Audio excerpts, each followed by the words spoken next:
আমার ছাইড়া দেন, আমার কোনো দোষ নাই। বাবা মজিদ, কোনো সমস্যা হয়েছে? আপনারা এখানে আছেন কেন? কি চান? সাদিয়া ফোন দিয়া কইলো, খালা আমরা কয়দিন বাড়িতে থাকবো না, তোমরাই আমগো বাড়িতে থাকো, বাড়িটা দেখে শুনে রাখো, এর লেগে তো আইছি। খালি এই কথা কইছে, আর কিছু কয় নাই? হেরা যা মামলা খাইছে, হেরা যা পলাতক, এটা কয় নাই? কি কও? কে মামলা করছে? ফাইজলামি নাকি? আমাগো ভাগ্নি এই অঞ্চলের চেয়ারম্যান, মামলা করবো কে? আমি মামলা করছি, সাদের নামে মামলা আমি করছি। আর মামলা খাইছে বলে এই বাড়ি দখল করবেন তা হইব না। এক্ষুনি বাইর হন। সাদে আমার ক্ষতি করছে ঠিক আছে, তারপরে সে গ্রামের মাইয়া, আমি চাই না এই বাড়িকে দখল করুক। আপনি বের হয়ে যান, বের হয়ে যান। না না, এটা তো ঠিক না, আপনারা এক্ষুনি চলে যান।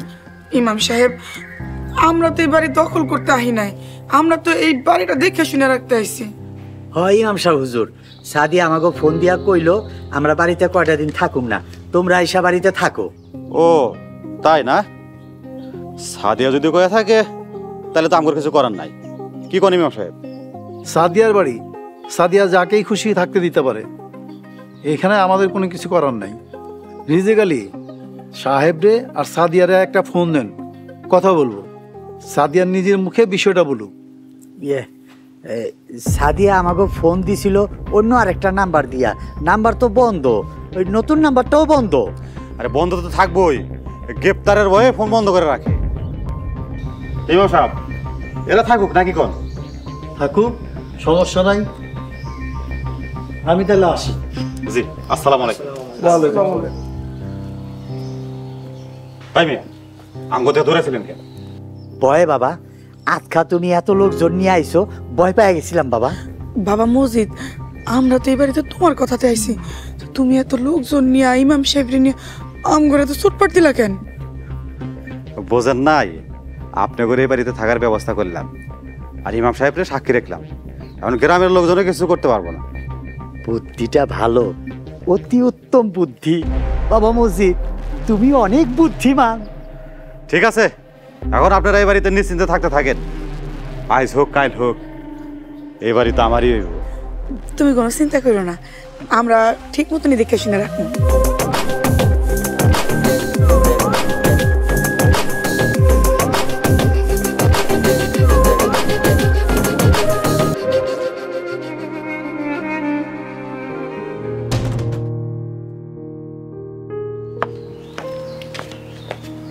আম্মা, আমি কলেজে গেলাম। আচ্ছা যা, কলেজ তাড়াতাড়ি যা, কলেজ থেকে ছুটি এলে তাড়াতাড়ি বাড়িতে চলে আসিস।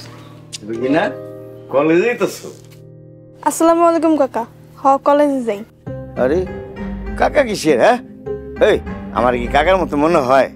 এই, তুমি তো রুবিনার বাপের ফুফাতো ভাই, তুমি তো আর চাচাই লাগো। আচ্ছা আম্মা, আমি কলেজে গেলাম। আচ্ছা যা, তাড়াতাড়ি আসিস কলেজ থেকে। বাতেন কই?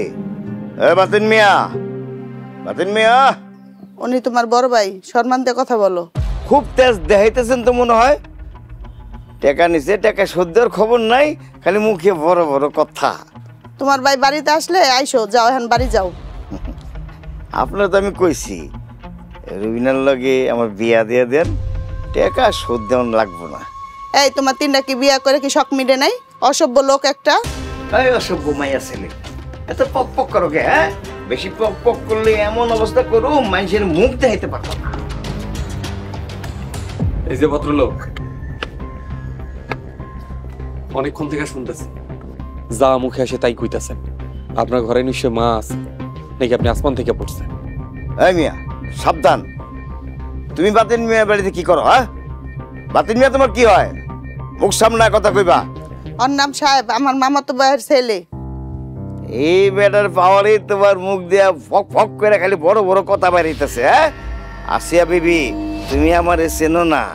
আরে কও আমি কে, কি আমার পরিচয়? আমার কাছে মাপ চাইতে কও। আপনার ব্যবহারে আপনার পরিচয় পেয়ে গেছি, ভালো ভালো এখান থেকে ফোটেন, নাহলে চরম অপমান হইবেন। ঠিক আছে, আজকে একলা আসি বইলা অনেক বড় বড় কথা শুনলাম, কাল লোকজন নিয়ে আহুম তখন দেহম হেরাম নাকি তোমার।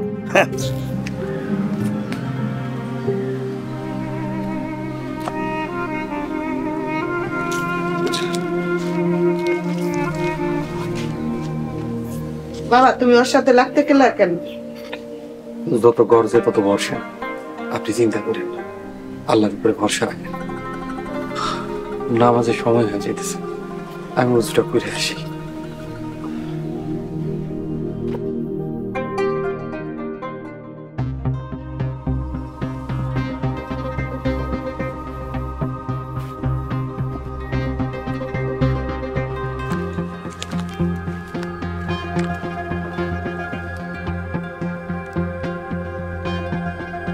মনে মেম্বারের আশেপাশে তো কারো দেখতেছিল। মেম্বার একটা পাক্কা বেইমান, ওরে বিশ্বাস করা যায় না। একটু অপেক্ষা করি।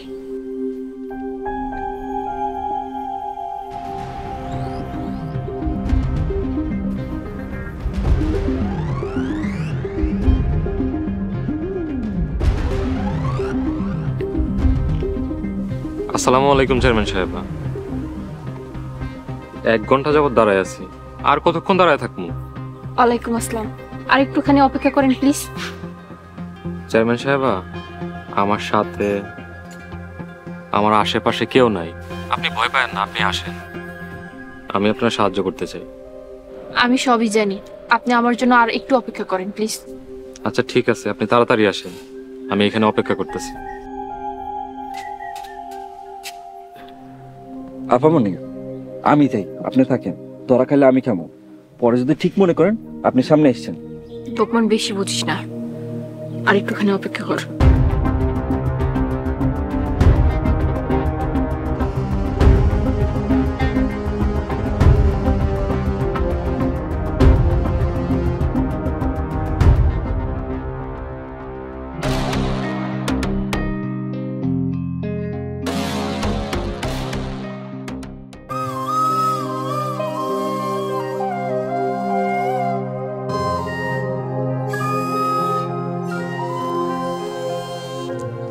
আব্বা আব্বা দেখো কে আইছে।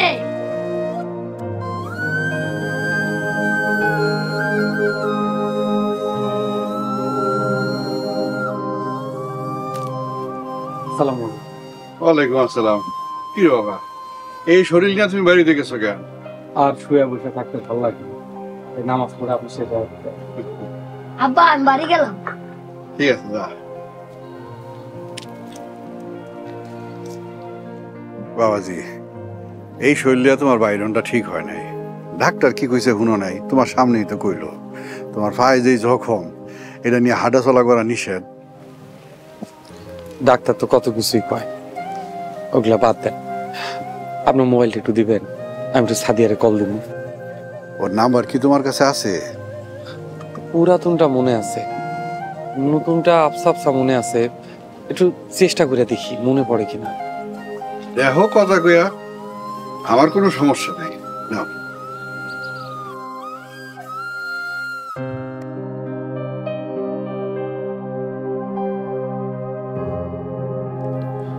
হ্যালো হ্যালো, আসসালামু আলাইকুম। ওয়ালাইকুম আসসালাম, কে আপনি? ও দুঃখিত ভাই, আমি যারে ফোন দিছিলাম সে একজন মেয়ে মানুষ। আমার কি আপনার মেয়ে মানুষ মনে হয়? অজয়রা ফোন রাখেন। মাফ করে দিয়েন ভাই।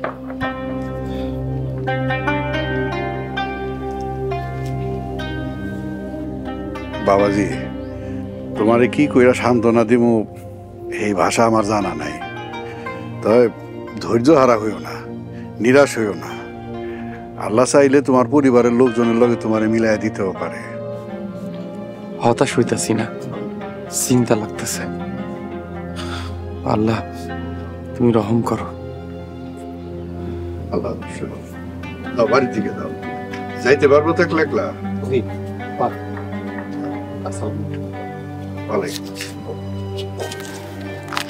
সাবধানে। দেশ জুড়ে যে কোনো নম্বরে সর্বনিম্ন ক্যাশ আউট চার্জ শুধু নগদে।